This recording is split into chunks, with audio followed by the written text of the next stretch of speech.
Hi teams. We have updates in the Manhattan criminal trial against Donald Trump. Manhattan District Attorney Alvin Bragg has released the charges that he is probably going to file against defendant Trump. Trump and his lackeys filed for this case to be moved to a federal court because he was saying, hey, if they're trying to get us for federal election stuff, this is like federal. But no, Alvin Bragg cleared that all up for us. So first let's remember what this is all about, and then let's talk a little bit about what's happening. This is the case in which Stephanie Clifford, aka Stormy Daniels, claimed that she had a liaison, an encounter with defendant Trump, and this was going to come out before the 2016 election. Well, defendant Trump didn't want that information coming out, according to him, to protect Melania, but we don't think that's true. Defendant Trump asked Michael Cohen, his fixer, to get rid of this story. So Michael Cohen paid a guy whose name is actually Pecker. This guy's name is Alan Pecker. He was in charge of the National Enquirer. And so Michael Cohen pays Alan Pecker. Alan Pecker pays Stormy Daniels. And for her story, and the story is caught and killed. So now the story doesn't come out before the election. This is right after the Access Hollywood tape. So this was potentially a real boost to then candidate Trump. Then Donald Trump had to pay Michael Cohen back for paying Alan Pecker. And I'm just going to keep saying his name. So Trump paid Michael Cohen by falsifying business records, paying him back in installments, claiming these were legal expenses, which they were not.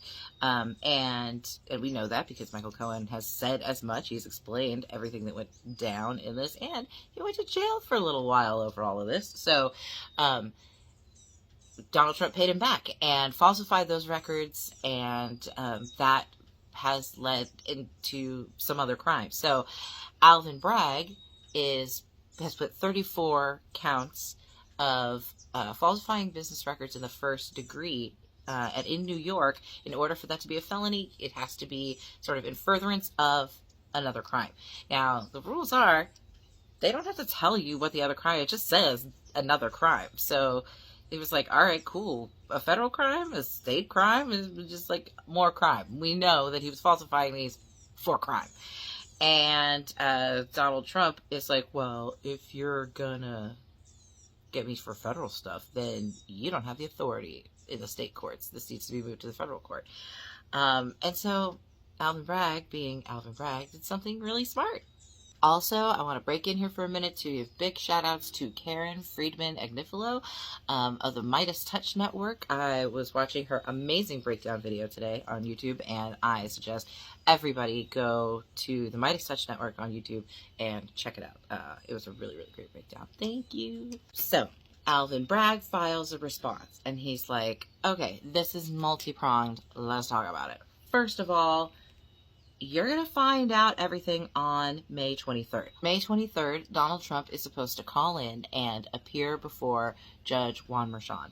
And Judge Merchan is going to tell him exactly what he is and is not allowed to do with the evidence that is presented during the discovery period. And basically he's going to give him all sorts of like super serious rules. Well, when the evidence is given to him in the discovery period, he's going to know sort of all the crimes that they're looking at because the Trump team will see all of the evidence that the prosecution has. So, in that respect, he's going to know everything. So, I don't have to like list things out for you, is what Alvin Bragg is saying. But in addition to that, it's not my job to tell you what our theories are going to be because we have the right to have theories that we develop all the way up through the trial. So I don't have to tell you anything. But third, fine, you want to know some stuff that we might be doing? He offers up the following list that says that the charges may include a conspiracy to unlawfully promote an election candidate, tax fraud, falsifying business records, or a federal election crime, or anything else we figure out. This looks to be a notice basically directly to the federal judge who's overseeing this, to say, look, there are a lot of state things at issue here. You shouldn't even bother with jurisdiction over this. And we'll, see how that all shakes out. Fingers crossed. So the next couple of things when it comes to this case that we're looking at are the May 23rd briefing, evidence briefing, in which Judge Merchan will tell Donald Trump what he's not allowed to say and do. And we're looking at a ruling from the federal judge as to whether or not they're going to exert jurisdiction over the case and move it to the federal court system. I can't imagine that's going to happen.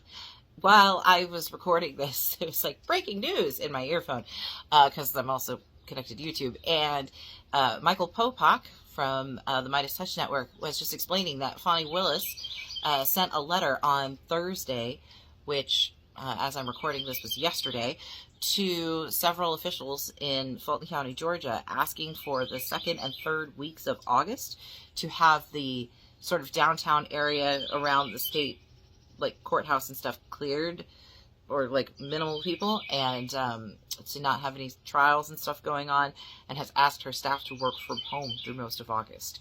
So it's looking like August, middle of August, is when we can look at an announcement from Fulton County, Georgia. So much going on. All right, guys, like and follow. Pay attention. Stay informed. Let's all keep on keeping on together. We need to know what's going on so that A, we can tell our friends, and B, we know why we are voting the way we're voting. All right? So, like and follow. Let's pay attention together.